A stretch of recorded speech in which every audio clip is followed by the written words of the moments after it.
Hello and good morning everybody. आप सभी का स्वागत है हमारे चैनल पर। आप देख रहे हैं खबरें फटाफट। तो चलिए इस गर्मा गर्म चाय की चुस्कियों के साथ बढ़ते हैं देश की सारी बड़ी खबरों की ओर। दोस्तों, देश में फिलहाल बहुत सारी घटनाएं घटित हो रही है। कोरोना वायरस तो सबसे ज्यादा टॉक पॉइंट है, क्योंकि यहाँ पर कोरोना की वैक्सीन चाहिए और जल्द से जल्द इसके ट्रायल्स भी कंप्लीट किए जा रहे हैं, लेकिन पूरी सिक्योरिटी के साथ। लेकिन इस बीच में ऑक्सफोर्ड यूनिवर्सिटी की वैक्सीन, उसके ट्रायल को रोक दिया गया।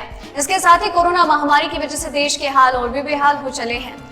अनलॉक 4 के बीच स्कूल को 21 सितंबर से खोलने की बातें हो रही है। प्रधानमंत्री नरेंद्र मोदी हर एक चीज को लेकर एनालिसिस कर रहे हैं और कई बड़े ऐलान और फैसले ले रहे हैं, जिनकी सही और सटीक जानकारी हम आपको आगे इस वीडियो में देंगे।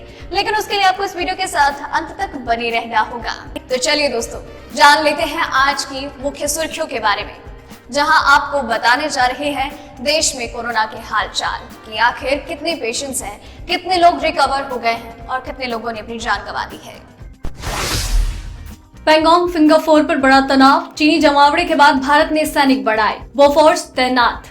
इन 26 कंपनियों को प्राइवेट हाथों में सौंपने की तैयारी में मोदी सरकार। भारत पेट्रोलियम से पवन हंस तक देखे पूरी लिस्ट। कल से चलेगी शताब्दी, हमसफर और एसी सुपरफास्ट सहित कई ट्रेनें, तत्काल टिकट बुकिंग शुरू। खुशखबरी, 3 सरकारी बैंकों ने दिया ग्राहकों को बड़ा तोहफा। जाने क्या है खास? बैंक कर्जदारों को मिल सकती है बड़ी राहत। सरकार ने बनाई एक्सपर्ट कमेटी। पोस्ट ऑफिस खाते को आधार कार्ड से कराएं लिंक, मिलेगा सरकारी सब्सिडी का लाभ। जी हाँ दोस्तों, ऐसे और भी कई बड़ी खबरें और अपडेट निकलकर सामने आ रही है, जिनकी सही और सटीक जानकारी हम आपको आगे इस वीडियो में देंगे। लेकिन इस वीडियो में आगे बढ़े और खबरों का सिलसिला शुरू हो, उससे पहले आपसे एक रिक्वेस्ट है। ये वीडियो बनाने में काफी मेहनत लगती है और आप हमारी मेहनत की कदर करते हैं, हमें प्यार भी करते हैं और उसके लिए आपका तहे दिल से शुक्रिया। और आपके इसी प्यार और आपके इसी सपोर्ट की वजह से हम दिन प्रतिदिन और बेहतर काम करने की कोशिश करते हैं। इसलिए आपके हम इस प्यार और सपोर्ट के आभारी हैं। इसलिए आप अपना सपोर्ट हमारे साथ लगातार बनाए रखें और इसीलिए वीडियो को लाइक जरूर कीजिएगा, क्योंकि यही है जो आपके प्यार और सपोर्ट को दर्शाता है। तो चलिए दोस्तों, अब बढ़ते हैं खबरों की ओर। एक एक करके जान लेते हैं सारी बड़ी खबरें।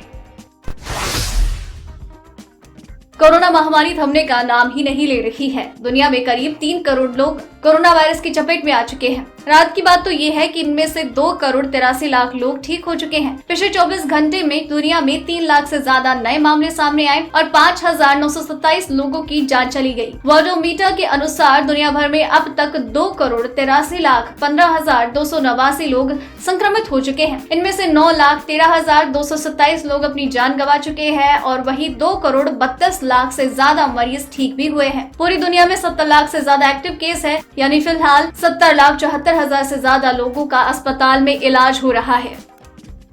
बढ़ते हैं अगली खबर की ओर। पीएम मोदी ने वीडियो कॉन्फ्रेंसिंग के जरिए शुक्रवार को राष्ट्रीय शिक्षा नीति 2020 के तहत 21वीं सदी में स्कूली शिक्षा सम्मेलन को संबोधित किया। पीएमओ ने एक बयान में कहा, शिक्षा मंत्रालय 2 दिवसीय सम्मेलन का आयोजन कर रहा है, जो गुरुवार से शिक्षा के पर्व के एक रूप में शुरू हुआ। उन्होंने कहा, हमारे देश भर में हर क्षेत्र की अपनी कुछ न कुछ खूबी है। कोई न कोई पारंपरिक कला, कारीगरी प्रोडक्ट हर जगह के मशहूर है। हमें आसान और नए नए तौर तरीकों को बढ़ाना होगा। हमारे ये प्रयोग न्यू एज लर्निंग का मूल मंत्र होना चाहिए। एंगेज, एक्सप्लोर, एक्सपीरियंस, एक्सप्रेस और एक्सेल। पीएमओ ने कहा कि विभिन्न वेबिनार, एनईपी के कई पहलुओं पर वर्चुअल कॉन्फ्रेंस और कॉन्क्लेव आयोजित किए जा रहे हैं। भारत पेट्रोलियम कॉर्पोरेशन लिमिटेड से लेकर एयर इंडिया तक के निजीकरण को लेकर अक्सर ही खबरें आती रही हैं। लेकिन एक आरटीआई के जवाब में पता चला है कि सरकार कुल 26 कंपनियों के निजीकरण की तैयारी में है। इन कंपनियों में पवन हंस लिमिटेड से लेकर हिंदुस्तान एरोनॉटिक्स लिमिटेड तक शामिल है। वित्त मंत्री निर्मला सीतारमण ने भी पिछले दिनों 23 पीएसयू के निजीकरण का ऐलान किया, लेकिन आरटीआई में 26 कंपनियों के प्राइवेटाइजेशन का खुलासा हुआ है। सरकार जिन कंपनियों का निजीकरण करने जा रहा है उनमें air India, central electronics limited, engineering project India limited, Pawan Hans, B&R, Indian medicine and pharmaceutics, ferro scrap Nigam limited जैसी कंपनियां शामिल हैं। मॉस्को में भारत और चीन के विदेश मंत्रियों के बीच बैठक हुई। एक तरफ चीन भारत से बातचीत कर रहा है, दूसरी ओर उसकी सेना पैंगोंग इलाके में अपनी ताकत बढ़ा रहा है। LAC पर चीन की गुस्ताखियों को देखते हुए भारतीय सेना ने अब 155 मिलीमीटर की होवित्जर तोप तैनात करनी शुरू कर दी है। बोफोर्स तोप तैनात करना भारतीय सेना का बड़ा कदम है। यह फैसला ऐसे वक्त में लिया गया है जब चीन घुसपैठ की अपनी कोशिशों से बाज नहीं आ रहा। LAC पर इन दिनों करीब 40,000 जवान तैनात हैं। चलिए बढ़ते हैं अब अगली खबर की ओर। कांग्रेस के पूर्व अध्यक्ष राहुल गांधी लगातार केंद्र सरकार पर निशाना साधते रहते हैं। भारत और चीन के बीच जारी सीमा विवाद को लेकर वो ज्यादा मुखर हैं। शुक्रवार को एक बार फिर से उन्होंने सरकार पर हमला बोला। उन्होंने पूछा कि आखिर कब सरकार चीन से अपनी जमीन वापस लेने की योजना बना रही है। गांधी ने कहा, चीनियों ने हमारी जमीन ले ली है, आखिर कब भारत सरकार इसे वापस पाने की योजना बना रही है, या ये भी एक भगवान का अधिनियम एक्ट ऑफ गॉड बनने वाला है। कोरोना संकट के दौरान रिजर्व बैंक ऑफ इंडिया ने बैंक कर्जदारों को राहत देते हुए मॉरिटोरियम सुविधा शुरू की है। इसके तहत ग्राहकों को 31 अगस्त तक EMI चुकाने से राहत दे दी गई है। अब ये सुविधा खत्म हो चुकी है। मॉरिटोरियम सुविधा खत्म होने के बाद लोगों के पास बैंकों से EMI चुकाने के लिए मैसेज, फोन कॉल्स और ईमेल्स आने शुरू हो गए हैं। इसलिए सरकार ने कर्जदारों को ब्याज से राहत सहित अन्य कई मुद्दों पर पूर्ण रूप से आकलन करने के लिए पूर्व कैग राजीव महर्षि की अध्यक्षता में 3 सदस्यों की विशेष समिति का गठन किया। ऑक्सफोर्ड यूनिवर्सिटी और एस्ट्राजेनेका की कोविड-19 वैक्सीन के क्लिनिकल ट्रायल्स के दौरान एक वॉलेंटियर की तबीयत खराब होने की जांच एक्सपर्ट के एक ग्रुप ने शुरू कर दी है। भले ही इस घटनाक्रम ने वैक्सीन की स्पीड को धीमा कर दिया हो, वैज्ञानिक इसे अच्छा मान रहे हैं। हालांकि WHO ने कहा है कि इस घटना से हताश या निराश होने की जरूरत नहीं। वैक्सीन के ट्रायल्स में ऐसा होता है। इसी बीच एस्ट्राजेनेका ने दावा किया है कि इसी साल में कोरोना की वैक्सीन बाजार में आनी शुरू हो जाएगी। रुकिए जरा, वीडियो खत्म नहीं हुई है, खबरें अभी भी बची हुई हैं, तो वीडियो के साथ अंत तक बने रहिए, क्योंकि वीडियो अगर बीच में छोड़ा तो बहुत बड़ी खबरें मिस हो जाएंगी। तो चलिए अब बढ़ते हैं अगली खबर की ओर।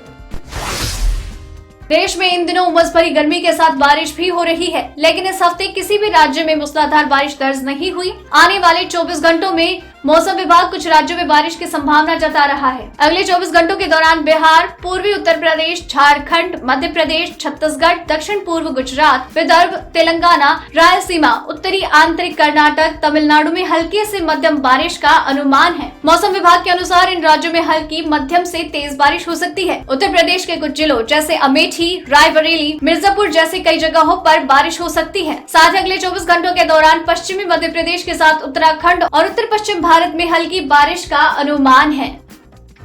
चलिए बढ़ते हैं अब अगली खबर की ओर। आज शुक्रवार को सरकारी तेल कंपनियों ने पेट्रोल डीजल की कीमत में कोई बदलाव नहीं किया। दिल्ली में आज 12 सितंबर को पेट्रोल डीजल दोनों के दाम स्थिर, पेट्रोल 81.99 रुपए और डीजल 73.05 रुपए। मुंबई में पेट्रोल 88.64 रुपए, डीजल 79.57 रुपए। कोलकाता में पेट्रोल 83.49 रुपए, डीजल 76.55 रुपए। चेन्नई में पेट्रोल 84.96 रुपए और डीजल 78.38 रुपए प्रति लीटर के भाव से बिक रहा है। चलिए गौर करते हैं अब अगली खबर पर। इंडियन रेलवे ने 80 ट्रेन नई चलाई हैं और उनके लिए टिकट की बुकिंग गुरुवार यानी कि 10 सितंबर 2020 से शुरू कर दी है। इन नई ट्रेन में शताब्दी, हमसफर और AC सुपर फास्ट समेत कई पैसेंजर ट्रेन शामिल हैं। इन ट्रेन के लिए तत्काल टिकट की बुकिंग भी शुरू हो गई है। अगर आप यात्रा की योजना बना रहे हैं और अभी तक टिकट नहीं ले पाए हैं तो इन नई 80 पैसेंजर ट्रेन में तत्काल टिकट बुक करवा सकते हैं। आप रेलवे स्टेशन के PRS काउंटर या IRCTC की आधिकारिक वेबसाइट और ऐप से तत्काल टिकट बुक कर सकते हैं। कंगना रनौत और शिवसेना के बीच तनातनी का माहौल बना हुआ है। वहीं कंगना रनौत की मां आशा रनौत बेटी के सपोर्ट में है। उन्होंने कहा कि शिवसेना ने मेरी बेटी के साथ अन्याय किया, पूरे भारतवर्ष की जनता इसे बिल्कुल बर्दाश्त नहीं करेगी। आशा रनौत ने कहा, अगर कंगना गलत होती तो देश की जनता उसके साथ नहीं होती। कैसी सरकार है? मेरी बेटी उसकी प्रजा का एक अंग है, उसके साथ इतना अन्याय हुआ है, ये कैसी सरकार है? इसको सरकार बोलते हैं? ये बाल ठाकरे की शिवसेना है ही नहीं। ये वो बाल ठाकरे की शिवसेना नहीं है जिसे हम बचपन से सुनते आ रहे हैं। ये शिवसेना डरपोक है, कायर है। बढ़ते हैं अब अगली खबर की ओर। सुशांत सिंह राजपूत की गर्लफ्रेंड रिया चक्रवर्ती को ड्रग्स केस में मुंबई की सेशंस कोर्ट से जमानत नहीं मिली है। सभी 6 आरोपियों की जमानत याचिका कोर्ट ने खारिज कर दी। सभी 6 आरोपियों में रिया, शौविक, दीपेश सावंत, सैमुअल मिरांडा, जैद, बासित परिहार शामिल है। इससे पहले रिया ने जब बेल की अर्जी दी थी तब भी कोर्ट ने उसे खारिज कर दिया। आज जेल में रिया का तीसरा दिन है। रिया को 2 दिन हो चुके हैं जेल में। जिस दिन कोर्ट ने फैसला सुनाया था उस दिन रिया ने एनसीपी के लॉकअप में अपनी रात गुजारी। इसके बाद अगले दिन रिया को भाईखला जेल में शिफ्ट कर दिया। सरकारी bank union bank of India, UCO bank और इंडियन ओवरसीज बैंक ने अपने ग्राहकों को तोहफा दिया है। बैंक की नई दरें आज से लागू हो रही है। यूनियन बैंक ऑफ इंडिया ने प्रमुख लोन ब्याज दर में 0.05% की कटौती की। नई दरें शुक्रवार से आज लागू हो गई है। एक और सरकारी बैंक इंडियन ओवरसीज बैंक ने भी MCLR में 0.10% की कटौती की है। बैंक ने 1 साल की अवधि वाले लोन पर ब्याज दर 7.65% से घटाकर 7.55% कर दिया है। ये दरें बृहस्पतिवार से लागू हो गई। यूको बैंक ने MCLR में ब्याज दरें 0.05% कर दी। ये कटौती अन्य सभी अवधि के लोन पर भी समान रूप से रहेगी। सरकार ने गुरुवार को लॉकडाउन के दौरान बैंक कर्ज की किश्त चुकाने पर दी गई छूट अवधि में कर्जदारों को ब्याज से राहत, ब्याज पर ब्याज से राहत सहित अन्य मुद्दों पर समग्र रूप से आकलन करने के लिए पूर्व कैग राजीव महर्षि की अध्यक्षता में 3 सदस्यों की विशेष कमेटी का गठन किया। वित्त मंत्रालय द्वारा जारी विज्ञप्ति में ये जानकारी देते हुए कहा गया है कि कमेटी 1 हफ्ते में अपनी रिपोर्ट दे देगी। स्टेट बैंक कमेटी को सचिवालय सुविधाएं उपलब्ध कराएगा। कमेटी इस बारे में बैंकों और अन्य संबद्ध पक्षों से भी विचार विमर्श कर सकेगी। बढ़ते हैं अब अगली खबर की ओर।